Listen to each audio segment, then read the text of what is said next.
Olá, boa tarde. A partir de agora, você acompanha comigo as principais notícias, análises e bastidores dos fatos que marcam esta segunda-feira, dia 22 de novembro de 2021. Hoje você está percebendo que eu estou aqui com o Poder Expresso num cenário bem diferente. É que a gente está bem no meio do centro do poder. Hoje, numa apresentação especial aqui diretamente do Palácio do Planalto. Vamos aos destaques do Poder Expresso nesta segunda-feira. Supremo Tribunal Federal suspende a quebra de sigilo de redes sociais do presidente Jair Bolsonaro. E por falar no presidente, ele sancionou a lei que garante o pagamento de auxílio gás. Enquanto isso, no Senado seguem as articulações para a votação da PEC dos precatórios, que pode garantir o pagamento de R$ 400 para o Auxílio Brasil. E o Enem? O que disseram as autoridades hoje, um dia depois da primeira etapa de provas? Tudo isso e muito mais você acompanha comigo a partir de agora aqui no Poder Expresso. Vem comigo.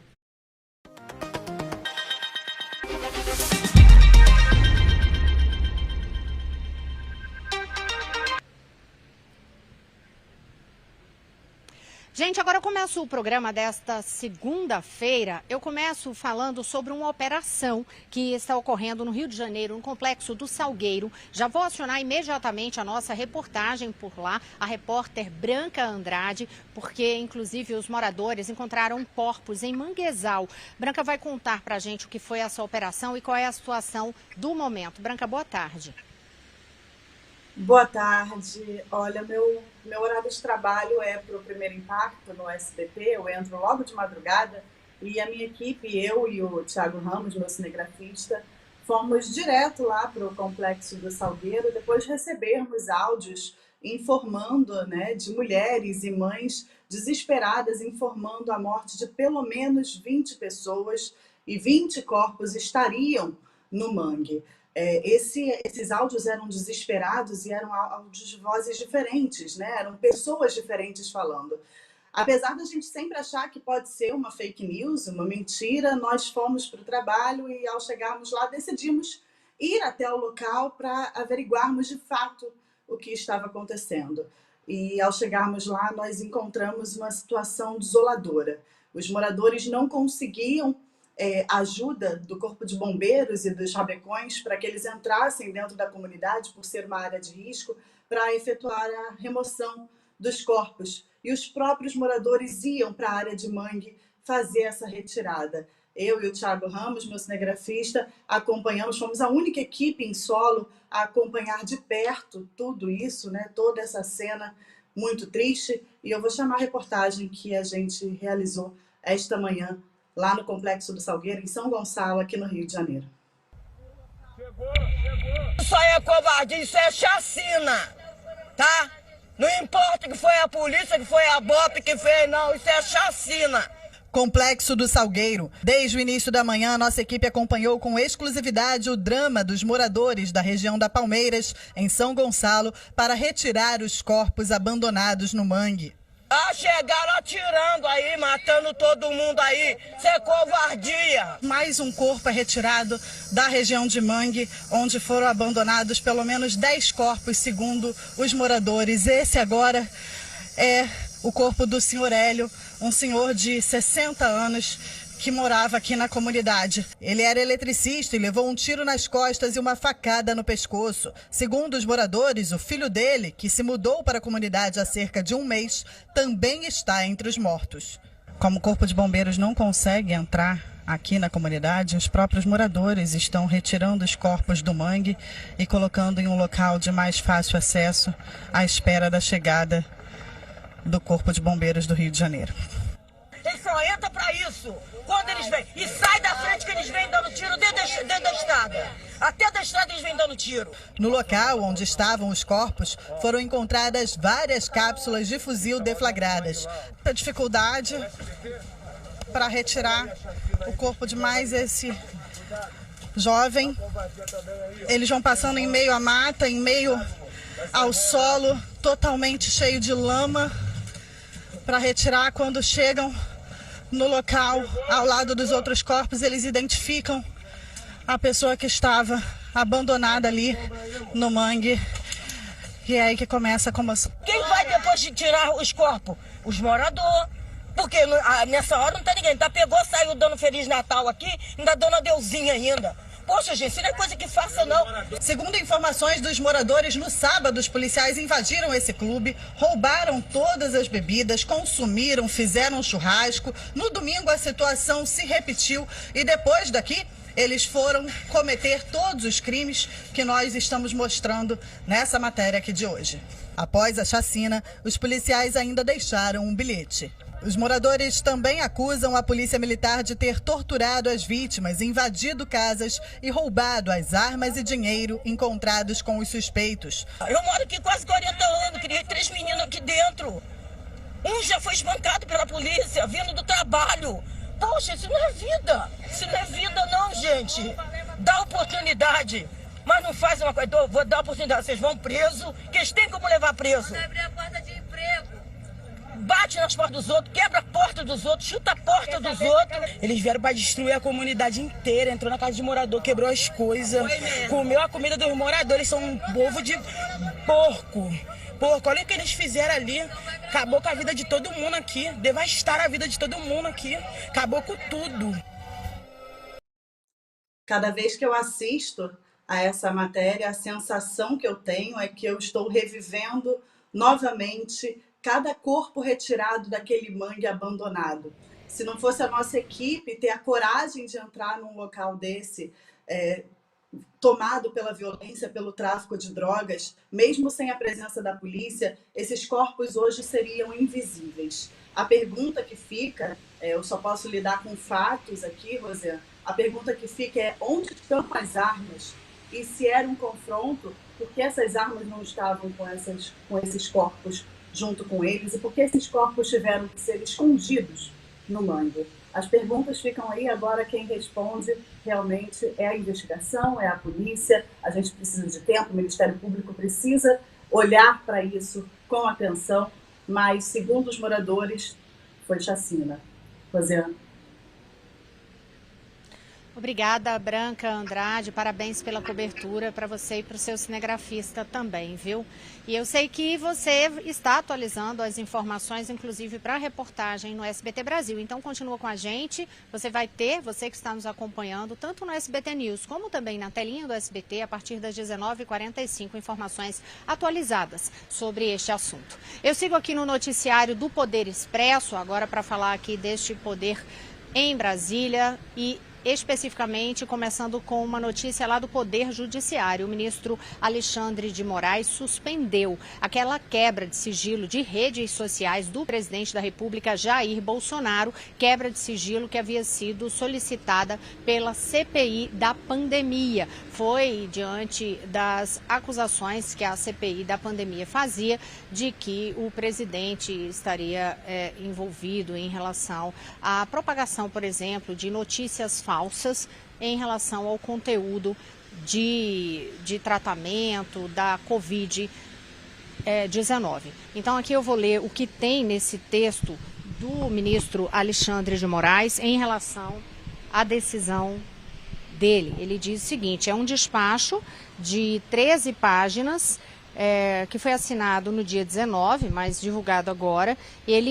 O ministro entendeu que os senadores extrapolam limites constitucionais investigatórios ao adotarem a medida contra o presidente da República, Jair Bolsonaro, sem fundamentação a demonstrar sua própria efetividade em relação ao fim almejado pela CPI.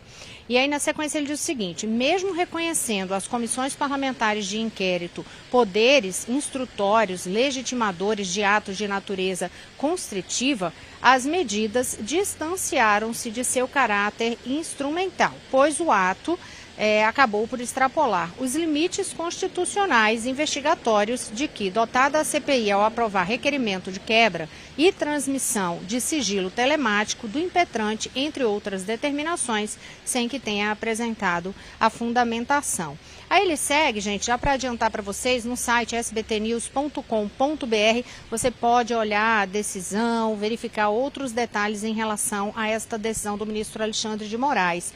Para o magistrado, a medida de segurança é pertinente para impedir potencial prejuízo aos direitos do presidente da República. Ele diz assim: evidencia-se risco de dano de difícil reparação caso não seja suspenso o ato impugnado, em razão da possível irreversibilidade da quebra de sigilo telemático. É o posicionamento, portanto, do ministro Alexandre de Moraes em relação àquela quebra de sigilo pedida pela CPI da pandemia, quebra de sigilo das redes sociais do presidente da República, Jair Bolsonaro. A gente lembra que o presidente, depois que a CPI fez essa solicitação da quebra de sigilo, a CPI apresentou isso e o presidente da República, Jair Bolsonaro, entrou também ali pedindo para que esse sigilo, com os argumentos para que esse sigilo não fosse quebrado.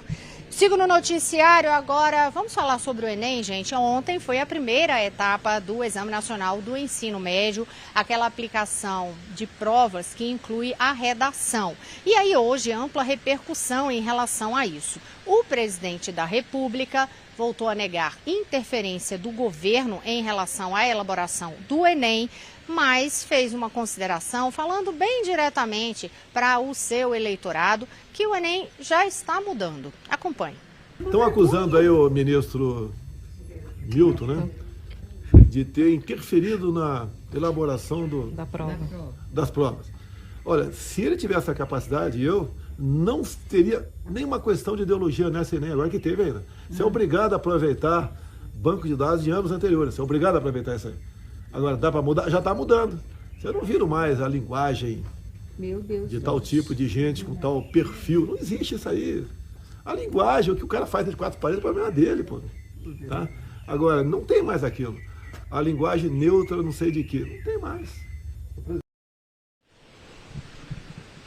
O ministro da Educação, Milton Ribeiro, ele também falou sobre o tema depois da conclusão das provas desse domingo, dia 21, e voltou a negar também a interferência do governo. Ressaltou, por exemplo, que questões que estavam lá, se fosse o caso de uma interferência do governo, poderiam não estar, sem fazer muitas menções especificamente a quais seriam esses temas. Mas vários temas sociais foram abordados em relação a essa prova, tanto em relação ao tema da sobre a cidadania e o fato de a pessoa ficar invisível por não ter registro civil, como também situações referentes, por exemplo, a indígenas, a quilombolas, algumas músicas que são tidas como músicas apresentadas por cantores que fizeram toda uma apresentação referente ao combate que a esquerda fazia à ditadura militar. Então foram pontos que estavam na prova de ontem e o ministro Milton Ribeiro fez uma observação sobre isso. Acompanhe. Bom, com relação à cara do governo, eu acho que os senhores que já tiveram acesso a algumas perguntas que foram feitas, os senhores puderam notar que, eventualmente, ele segue o mesmo padrão. E, inclusive, com algumas citações e tal, que, num momento oportuno, nós podemos discutir depois que eu puder analisar mais as questões.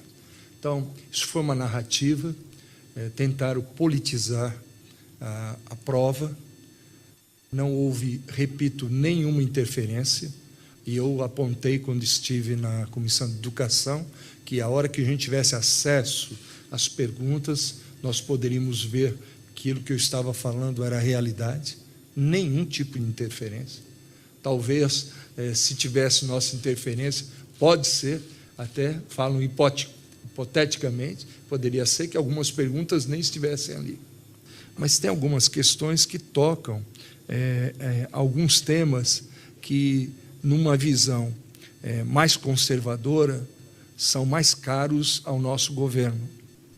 Isso, para mim, sem tecer qualquer comentário ao mérito das questões, mostra de uma maneira muito direta a seriedade com que esse governo tratou o Enem, e trata o Enem, e trata a educação.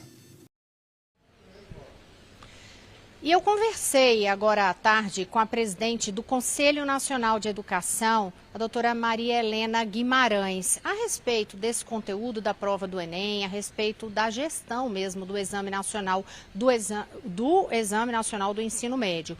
Eu separei alguns trechos desta conversa com ela. Por exemplo, em relação ao conteúdo da prova, o que é que ela achou, se aquilo ali poderia sinalizar ou não algum tipo de interferência. Maria Helena Guimarães fez questão de deixar claro que a opinião era pessoal, que não houve um posicionamento do CNE, porque o CNE tem tido reuniões por teleconferência, separadamente. E que de ontem para hoje ela sim acompanhou de fato todo o processo de aplicação desta primeira etapa de provas e que considerou que o exame apresentado foi um exame equilibrado dentro dos parâmetros do Enem. Acompanhe. O CNE tem se reunido à distância, né? E cada um está no lugar e não houve nenhuma manifestação. Eu acompanhei diretamente com o presidente do CNE e com o presidente da ABAG, né? A minha visão da prova é que a prova foi uma prova razoavelmente equilibrada, de acordo com os padrões e os parâmetros do Enem. E em relação à questão da interferência, a gente lembra o seguinte, essa prova do Enem foi realizada em meio a toda aquela crise no INEP, o instituto que é responsável justamente pela elaboração e aplicação do Exame Nacional do Ensino Médio. Houve aquele pedido coletivo de demissão, afastamento de cargos, né, de 37 servidores de carreira do INEP e houve toda uma argumentação e uma especulação sobre se teria ocorrido, de fato, interferência do governo no conteúdo desta prova. Os funcionários que pediram demissão do INEP, por exemplo, eles alegaram ter sofrido pressão, assédio em relação à composição deste exame neste ano. E foi quando apresentaram o pedido de demissão desses cargos e funções. E aí, em relação a isso, eu perguntei também para a presidente do CNE, a doutora Maria Helena Guimarães, se ela considerava, avaliava que teria ocorrido ou não alguma interferência no exame, no que foi elaborado de conteúdo dessas provas. Ela lembrou, por exemplo, que essas provas são elaboradas com base numa espécie de banco de dados, tem um nome técnico, tudo em relação a isso, que são referências que são atualizadas anualmente, mas que desde 2019, inclusive, essa base de instruções para a composição das provas do Enem não sofreu mais nenhum tipo de alteração, até porque na sequência veio a pandemia, aí a atualização que ocorre anualmente não ocorreu. E aí ela fez também uma avaliação em relação ao conteúdo da prova, apontando que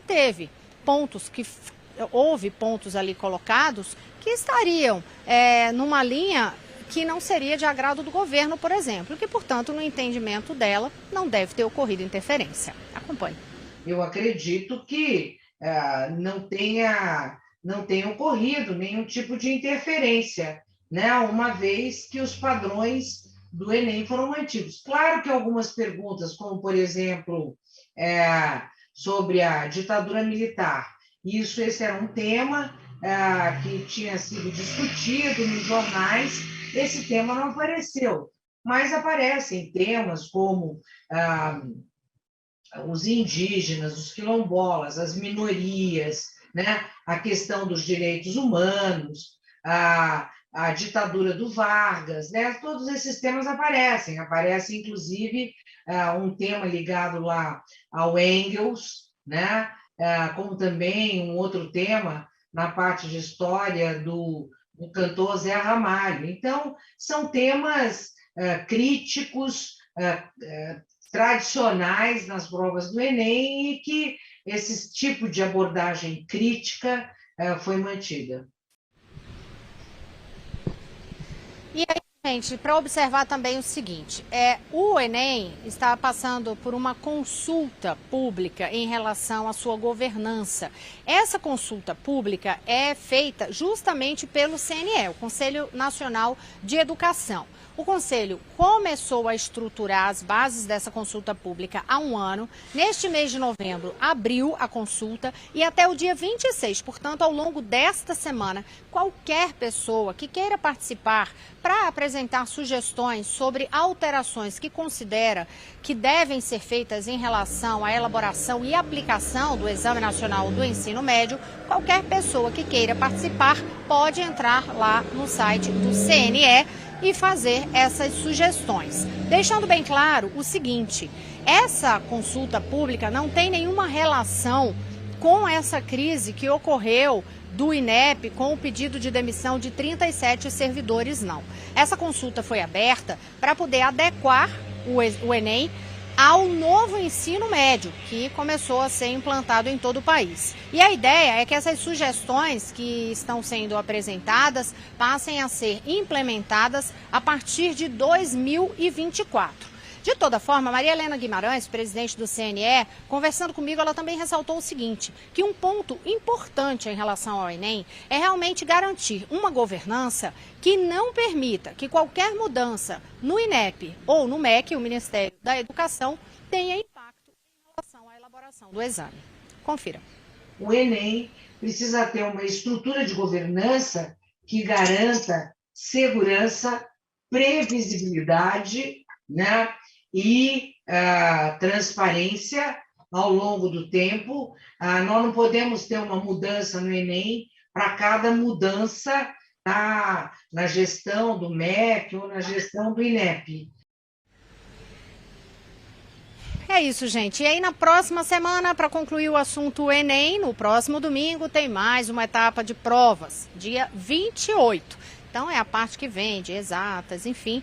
Então, se você vai fazer o Enem, fique atento em relação ao horário dos portões. Ai, gente, dá uma dor no coração, né? Quando a gente vê aquelas imagens das pessoas correndo para tentar entrar e fazer o exame e aí não dá tempo. Enfim, então, aqui em Brasília mesmo, eu tenho filho fazendo Enem e aí eu fui chegando ali, vendo as provas e, claro, a equipe do SBT lá conferindo tudo também para poder ver as equipes, os estudantes que estavam chegando e sempre tem aqueles retardatários, sempre tem os que chegam atrasados e que não conseguem entrar. Então, fiquem atentos, o portão abre ao meio-dia, fecha 13h.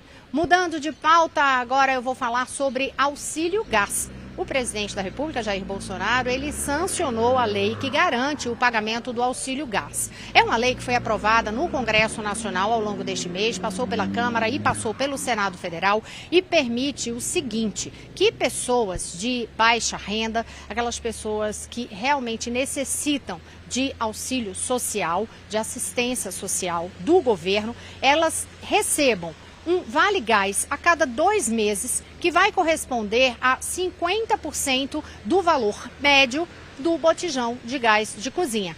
Hoje, por exemplo, estaria aí na faixa, esse auxílio na faixa de R$50. Aí, Rosiana, mas por que a cada 2 meses? Porque a estimativa que é feita é de que, em geral, uma família leva, em média, 2 meses para consumir um gás inteiro, né? Um botijão inteiro de gás de cozinha. Então, esse pagamento passa a ser feito. O governo ainda não deu exatamente qual é a data, mas vai considerar o cadastro único para assistência a essas famílias que têm ali menos de meio salário mínimo per capita em relação à renda mensal. Eu sigo falando sobre auxílio, mas é para falar do Auxílio Brasil, porque enquanto esta lei do auxílio gás, o Vale Gás, foi sancionada, lá no Senado Federal, ainda uma série de articulações para poder votar a PEC dos precatórios, aquela proposta de emenda constitucional que muda o ritmo de pagamentos dos precatórios, que são aquelas dívidas já com decisão judicial, e com isso abre espaço no orçamento geral da União para o governo pagar o Auxílio Brasil para um número maior de famílias do que aquele número que era beneficiado pelo Bolsa Família e também com um valor maior, quase o dobro do valor médio do Bolsa Família, ou seja, o Auxílio Brasil para ser pago com R$400. A Soane Guerreiro, que é a nossa repórter setorista lá no Congresso Nacional, ela está acompanhando uma audiência pública que foi realizada nesta tarde no Senado, justamente para poder discutir pontos onde o governo pode ceder, o que é que a equipe econômica fala sobre essa composição do texto da PEC dos precatórios, que já foi aprovado na Câmara dos Deputados, mas depende de votação no Senado Federal. Por aí, Soane, boa tarde. Quais foram as principais argumentações no plenário? É muito bom para você. Só para dizer que eu estava lá no Congresso, mas agora estou aqui no Planalto também para acompanhar essas movimentações, né, lá e cá, porque isso é muito importante. Então, a gente teve essa audiência que ainda continua lá no Senado Federal, começou por volta das 3 da tarde, ouvindo não só membros do Ministério da Economia, como também especialistas nessa área de finanças públicas. E aí a gente teve os dois lados, porque o secretário da Economia, que é o secretário do Orçamento, Esteves Colnago, que é do Ministério da Economia, ele afirmou que com essa na verdade, essa PEC dos precatórios vai liberar um espaço no orçamento do governo, mais de 100 bilhões de reais. Há algumas semanas atrás, a gente dizia que com a aprovação do texto da PEC dos precatórios, que permite, então, o parcelamento de precatórios dessas dívidas do governo que não há mais como recorrer, e também dessa mudança do cálculo que é, no caso, o limite fixado para que o governo pague, né, as despesas a cada ano. Com essa mudança de cálculo e com esse parcelamento, o governo teria, então, um espaço no orçamento para o ano que vem de 91 bilhões de reais, sendo que 50 bi seriam usados para o Auxílio Brasil, para pagar os R$400 do Auxílio Brasil durante o ano, deste ano, até dezembro do ano que vem. Mas aí o secretário do Orçamento, ele fez uma atualização desse valor devido a essa alta da inflação. Ele disse que, na verdade, que o texto agora, com a alta da inflação, vai passar, então, esse espaço que o governo teria no orçamento para investir não só no Auxílio Brasil, como em outros aspectos do governo que ainda sendo definidos. Esse valor seria de 106 bilhões de reais. Que foi colocado por senadores, que inclusive 3 senadores apresentaram textos paralelos a esse que foi aprovado na Câmara, e na semana passada, após uma longa discussão com o líder do governo no Senado, Fernando Bezerra, eles aceitaram transformar em uma proposta que seria uma proposta para ser votada aí ao mesmo tempo lá no Senado Federal, como uma proposta para ser votada no lugar dessa que foi aprovada na Câmara dos Deputados. E aí esses senadores afirmaram que não há como dar calote nos precatórios, e eles propõem, então, que sejam pagos esses valores de precatório e que o governo tenha uma outra forma de conseguir esse recurso, mas somente o recurso do Auxílio Brasil. Então, qual é a tentativa agora, Rosiane?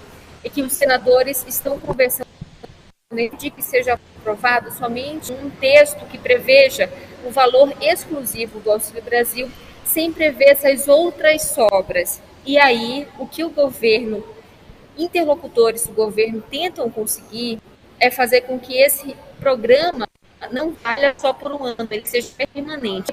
Uma das atações de senadores que são contrários a essa proposta é que esse valor que iria sobrar para o governo dar em anual seria justamente para garantir votos para o governo atual, e isso os senadores são contrários. E aí, então, o governo tenta construir agora com os senadores uma proposta que garanta esse recurso do Auxílio Brasil e que, ao mesmo tempo, torne esse programa permanente, não somente por um ano. Hoje, o presidente dos deputados, por onde a proposta já passou, Arthur Lira, falou que está ciente dessas negociações. A gente lembra, Rosiane, que se o texto passar por mudanças no Senado Federal, ele vai ter que voltar para a Câmara, e isso não é interessante para ninguém.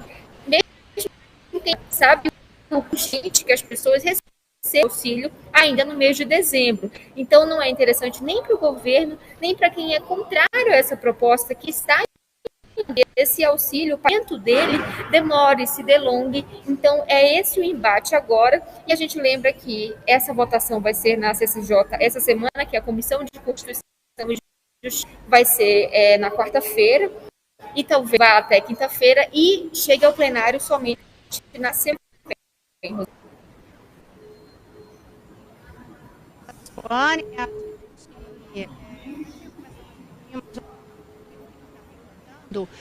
O áudio também está faltando poucos.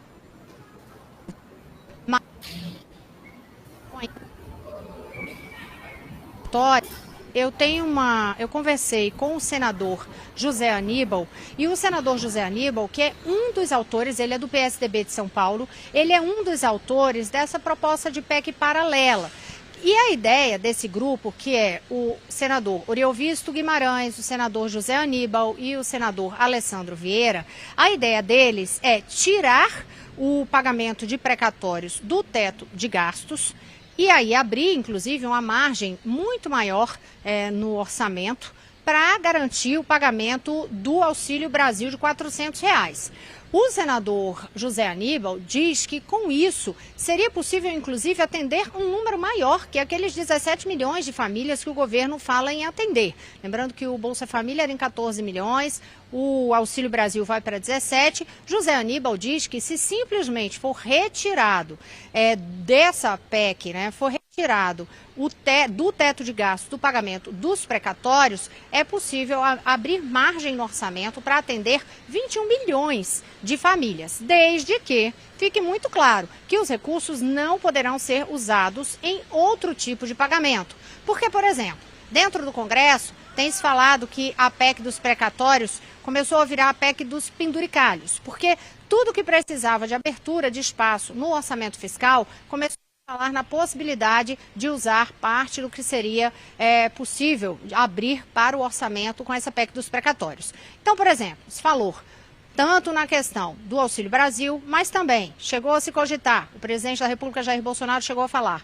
em aumento para os servidores públicos. Isso não encontrou ressonância na Câmara e nem no Senado Federal. Há também a expectativa de que, da forma que está, seja possível usar parte dos recursos para pagar aquelas emendas de relator, que ficaram conhecidas como orçamento secreto. Há também a possibilidade, a discussão de usar parte do recurso para pagar o auxílio diesel, que é um auxílio para os caminhoneiros, uma espécie de bolsa caminhoneiro. E aí é nesse ponto que esses senadores dizem que não aceitam, e é um dos principais pontos de discussão. Além disso, essa exigência para que a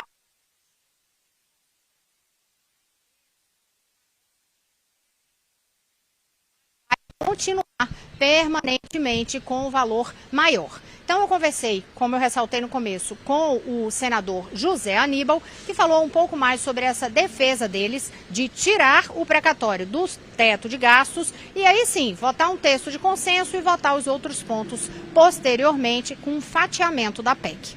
Acompanhe. Se fatiar a PEC apenas para tirar os precatórios do teto, nós estamos de acordo. Porque tirando os precatórios do teto, tem 99 bilhões de reais para serem destinados ao auxílio emergencial.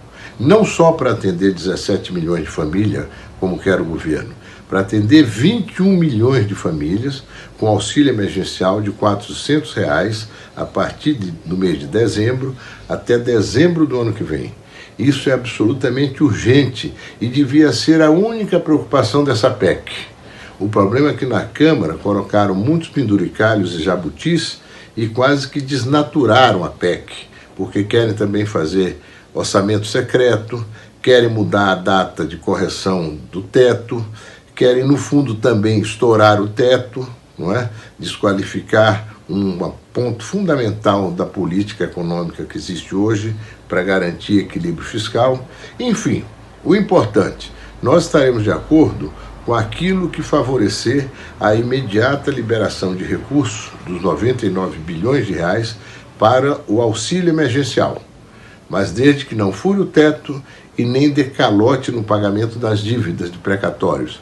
Essas dívidas são previdenciárias, trabalhistas, de pequenas e médias propriedades que foram desapropriadas há muitos anos, são dívidas líquidas certas que têm que ser pagas ao longo do ano que vem. E aí, gente, a expectativa é de que na Comissão de Constituição e Justiça, como ressaltou o Sônia Guerreiro, a votação desta PEC ocorra nesta quarta-feira. Antes disso, uma bancada que é considerada crucial para o governo, assim, é cobiçado, os votos são cobiçados, a do PSD vai ter reunião. A reunião do PSD, da bancada do PSD, que tem 12 senadores, está marcada para as 3 horas da tarde desta terça-feira. O partido vai se reunir justamente para discutir um posicionamento em relação à votação dessa PEC. por causa de não ter consenso ainda em relação a todos esses pontos que a gente já abordou aqui sobre o que há de questionamento sobre a PEC dos precatórios. Eu falei também com o líder do PSD, o senador Nelsinho Trade, que falou a respeito desta reunião. Acompanhe.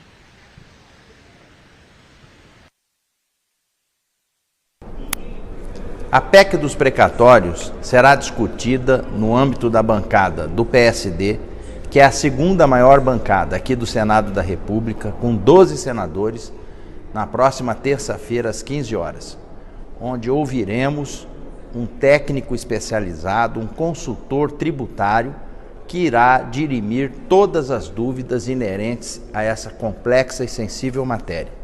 A bancada do PSD apresenta divergências e, numa questão como essa, há necessidade de se exaurir as discussões para que a gente possa emitir um juízo mais formal a respeito dessa questão. A liderança do governo aqui no Senado, através do senador Fernando Bezerra, tem feito as interlocuções necessárias com os membros do partido, mas elas não estão sendo suficientes para que a gente possa tirar as dúvidas que estão dentro do juízo de cada senador. E, para tanto, nós vamos promover essa reunião a fim de sair dali com uma posição tomada. É isso, e para conseguir aprovar a PEC dos precatórios, o governo precisa de pelo menos 49 votos. Na semana passada, o líder do governo, o senador Fernando Bezerra, fazia uma estimativa ali interna de que já teria garantidos de 51 ou 52 votos. Mas a ideia é conseguir uma margem maior de segurança e, por isso, essa decisão do PSD nesta terça-feira é considerada importante para a base governista. Gente, rapidamente eu vou encerrando o assunto precatórios por aqui, mas vou só destacar mais um ponto. Hoje o Tribunal Superior Eleitoral, e é isso de outra pauta, o Tribunal Superior Eleitoral iniciou mais uma etapa dos testes das urnas. Tem aquele primeiro momento de introdução do programa, agora são 26 observadores fazendo a análise em relação à segurança do sistema de urnas eletrônicas como um todo. E a gente sabe que há um grupo multissetorial, diversos segmentos da sociedade e dos três poderes, fazendo acompanhamento em relação a cada uma dessas etapas de monitoramento, fiscalização e checagem sobre a segurança das urnas eletrônicas. A gente vem trazendo detalhes atualizados sobre isso, porque a gente sabe que neste ano, por exemplo, houve um embate muito forte do presidente da República, Jair Bolsonaro, com o presidente do Tribunal Superior Eleitoral, o ministro Luiz Roberto Barroso, também com outros integrantes do Supremo Tribunal Federal, a respeito do voto em urna eletrônica. Havia toda uma campanha e uma tentativa da base aliada a Jair Bolsonaro de aprovar o voto impresso no país, mas isso não foi aceito, foi rejeitada essa proposta de emenda constitucional na Câmara dos Deputados. E um dos pontos que havia questionamento desse grupo bolsonarista era justamente sobre a segurança das urnas. Pois bem, hoje o presidente da República, Jair Bolsonaro, falou sobre essa questão, destacou que, por exemplo, as Forças Armadas estão acompanhando esse passo a passo sobre a segurança das urnas e que agora ele acha muito difícil ocorrer algum tipo de fraude. Acompanhe.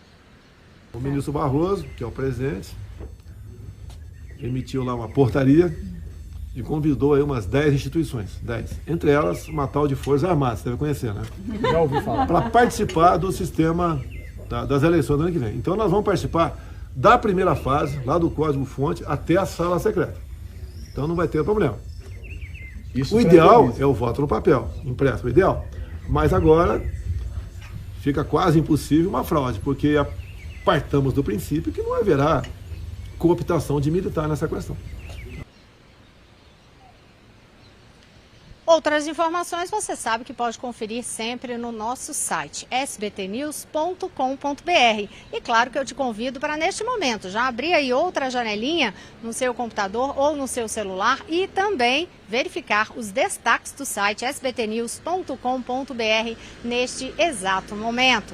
eu não tenho como ler neste exato momento para vocês, como geralmente eu faço aqui todos os dias, porque hoje eu estou, como eu contei para vocês logo no início do programa, em literalmente um ambiente de poder na apresentação desse Poder Expresso. Eu não estou no estúdio, eu estou aqui no Palácio do Planalto. Inclusive, você gostou do cenário, essa mudança de cenário, essa mudança de ambiente? Tem curiosidade para que a gente apresente o programa de outros ambientes de poder? Conta pra gente. Diz o que você achou do programa hoje. Curtiu? Curtiu o nosso Poder Expresso? Curte então, dá o seu joinha, o seu like, aciona o teu sininho, não esquece disso, põe o seu sininho lá para assim que a gente começar a programação ao vivo aqui no SBT News, você receber sua notificação. No site você sabe que fica aquele alerta, piscando, ao vivo, com a plaquinha ali em vermelho piscando, dizendo que a gente está com programação ao vivo. E no YouTube, SBT News, você também vai receber o alerta a respeito da nossa programação. Pela manhã, às 9h30 da manhã, você tem a Agenda do Poder, também já para começar o dia muito bem informado. E ao longo do dia, ao longo de toda a semana, várias transmissões ao vivo de fatos importantes que você pode acompanhar para você mesmo ver o que está acontecendo em tempo real, fazer suas análises, tirar suas conclusões. E claro, eu conto com você, com a sua audiência novamente nesta terça-feira. O Poder Expresso vai ao ar de segunda a sexta-feira, das 5h30 da tarde, começa às 5h30 da tarde, e vai até umas 6, 6h15, dependendo do tanto de assunto que a gente tem para contar para você. Afinal, são muitas notícias, análises e bastidores. E eu espero vocês por aqui amanhã. Até lá!